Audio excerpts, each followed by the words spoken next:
पाकिस्तान, अफगानिस्तान, बांग्लादेश से आए हिंदू, जैन, बौद्ध, सिख, पारसी, ईसाई के लिए आज बहुत बड़ा दिन है। आज गृह मंत्रालय ने उनको नागरिकता देने के लिए नोटिफिकेशन जारी कर दिया है। वैसे तो सिटीजनशिप एक्ट में जो बदलाव हुआ था वो 2019 में हुआ था, लेकिन अभी तक रूल नहीं बना था और उसका नोटिफिकेशन इश्यू नहीं हुआ था।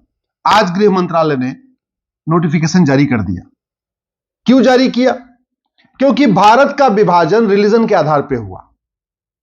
मुस्लिम्स ने कहा हम पाक हैं, हिंदू नापाक होते हैं, जैन, बौद्ध, सिख नापाक होते हैं, इसलिए हम हिंदू, जैन, बौद्ध, सिख के साथ नहीं रहेंगे, हमें एक अलग से देश चाहिए। मुस्लिम पाक हैं, हिंदू, जैन, बौद्ध, सिख नापाक हैं, तो इसलिए पाकिस्तान बन गया। अब पाकिस्तान बन गया तो वहां हिंदू, जैन, बौद्ध, सिख के साथ नाइंसाफी शुरू हो गई। इतनी ज्यादा नाइंसाफी शुरू हो गई कि लोग मजबूरी में वहां पे कन्वर्ट होने लग गए, इस्लाम कबूल करने लग गए। लेकिन उसमें से कुछ लोग ऐसे थे जिन्होंने अपना घर छोड़ दिया, मकान छोड़ दिया, खेत खलिहान छोड़ दिया, दुकान छोड़ दिया, कारोबार छोड़ दिया और परिवार के साथ भारत में भाग आए।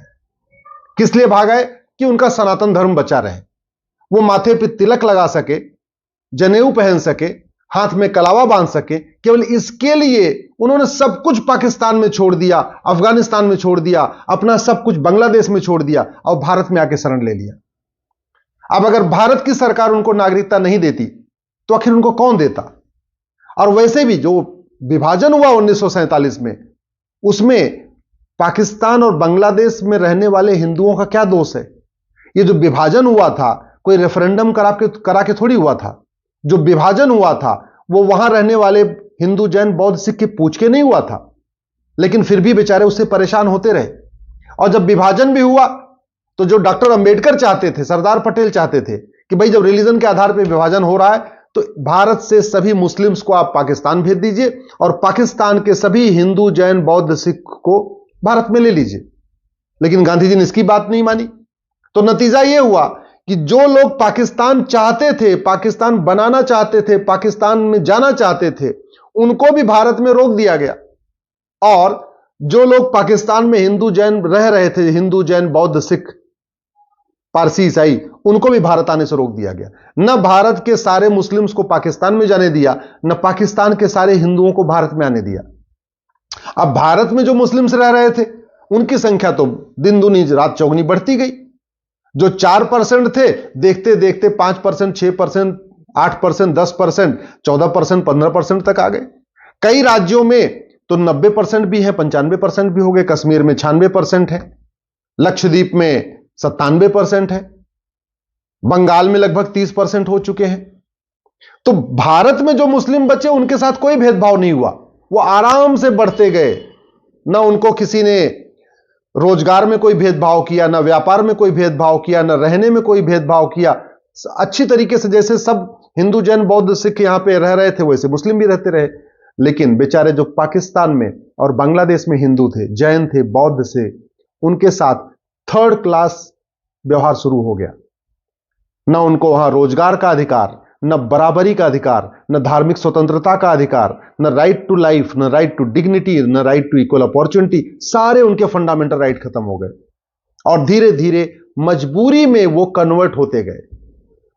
उनके पास दो रास्ता था। जो पाकिस्तान, बांग्लादेश, अफगानिस्तान में हिंदू थे उनके पास दो रास्ता था, या तो कन्वर्ट हो जाए या सब कुछ छोड़ के भाग जाए। तो बहुत सारे, अधिकतर तो वहीं कन्वर्ट हो गए।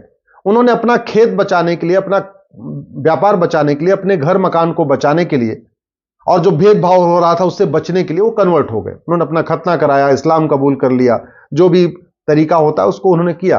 अपना उन्होंने जनेऊ छोड़ दिया, अपना तिलक लगाना छोड़ दिया, घर की मूर्तियों को फेंक दिया और अपना नाम भी बदल लिया, अपनी पहचान भी बदल लिया। उन्होंने हिंदी त्योहार छोड़ दिया, उन्होंने हिंदू व्यवहार छोड़ दिया, उन्होंने हिंदू रीति रिवाज छोड़ दिया, सब कुछ छोड़ दिया, हिंदू पहनावा छोड़ दिया। लेकिन उसमें से कुछ ऐसे थे, उन्होंने कहा नहीं, हमें खेत खलिहान हमारा रहे चाहे न रहे, दुकान मकान रहे चाहे न रहे, घर रहे चाहे न रहे, हम अपना सनातन धर्म नहीं छोड़ेंगे। और उन्होंने अपने बच्चों को लेके, अपने परिवार को लेके भारत में आ गए। लेकिन यहां भी उनको नागरिकता नहीं मिली। नतीजा यह हुआ, ना उनके बच्चे ठीक से पढ़ पा रहे थे, ना उनके बच्चे हायर एजुकेशन ले पा रहे थे। जो बेचारे पाकिस्तान, अफगानिस्तान, बांग्लादेश में सब कुछ छोड़ के आए, यहां आए, उनके साथ भी थर्ड क्लास बिहेवियर हो रहा था, उनको इक्वल अपॉर्चुनिटी नहीं मिली। अब ये जो सीए कानून में बदलाव हुआ 2019 में, और अब जब नोटिफिकेशन आ गया है, इसके जरिए उनको वो सारे अधिकार मिल जाएंगे जो हम भारतीयों को है। अब वो शुद्ध रूप से भारतीय कहलाएंगे। उनको करना क्या है, वो जहां रह रहे हैं अपने जिले में जाके डीएम कलेक्टर के यहां अप्लाई करना है।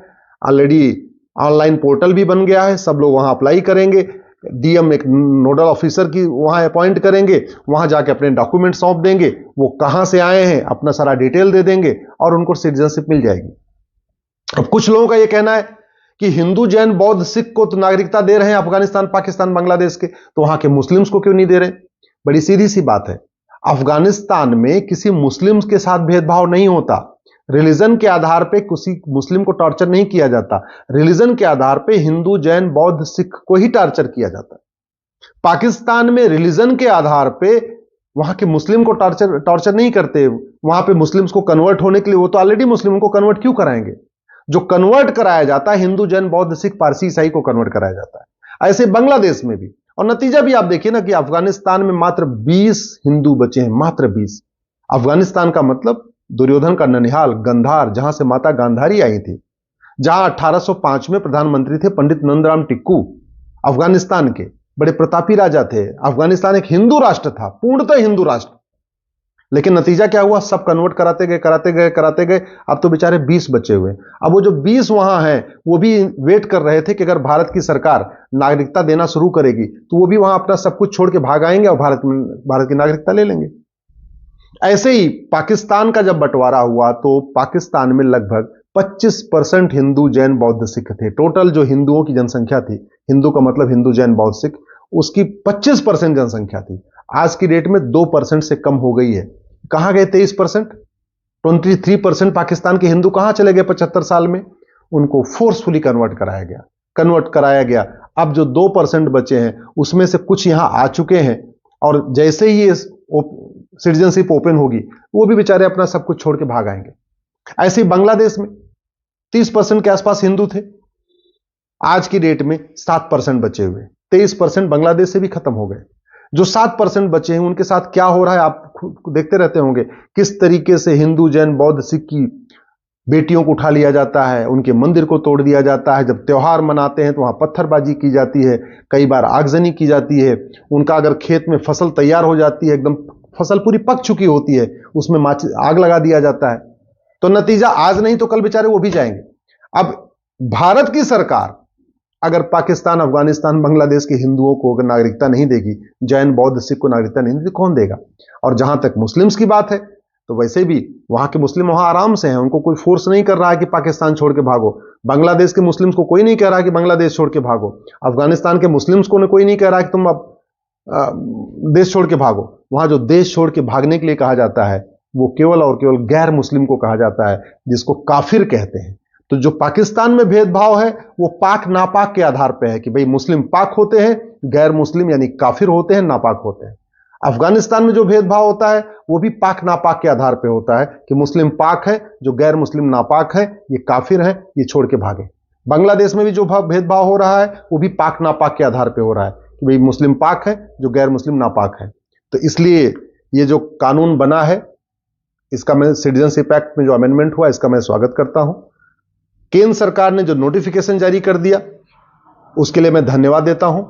और मैं अब आम जनता से, भारत के आम जनता से रिक्वेस्ट करता हूं, अगर आपके आसपास कोई हिंदू, जैन, बौद्ध, सिख आया हुआ है, उसकी थोड़ी मदद करिए, उसको नागरिकता दिलवाने में मदद करिए, उसको और भी अगर कोई फाइनेंशियल उसकी समस्या है, उसके घर की समस्या है, उसमें मदद करिए। वहां के तहसीलदार से, वहां एसडीएम से, वहां एडीएम से मिलके उसको प्रधानमंत्री योजना के अंतर्गत मकान मिलता है वो मकान दिलवाइए, उसको राशन कार्ड दिलवाइए, उसको आधार कार्ड दिलवाइए, उसका ड्राइविंग लाइसेंस बनवाइए, उसका वोटर आईडी बनवाइए और उसका स्वागत करिए। एक तरीके से उन बेचारे हिंदू, जैन, बौद्ध, सिख जिनको नागरिकता मिली है ना, उनके साथ एक त्योहार मनाइए।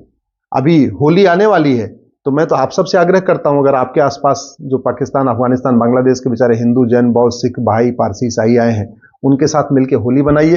कम से कम उनके बच्चे भी हमारे बच्चों के तरीके यहाँ भारत में रहेंगे, भारत में पढ़ेंगे, भारत में आगे बढ़ेंगे। और जो उनके ऊपर एक कलंक लग गया था, जो उनके इतनी जो इतने दिन उन्होंने अपमान सहा है, वो भी धीरे धीरे भूल जाएंगे। नहीं तो उनकी जिंदगी तो नर्क हो चुकी थी। इस कानून के जरिए अब उनको एक अच्छी जिंदगी मिल जाएगी। ऐसे ही अपडेट और वीडियोस के लिए भारत नाथ को लाइक, शेयर और सब्सक्राइब करें। बेल आइकन दबाना ना भूलें।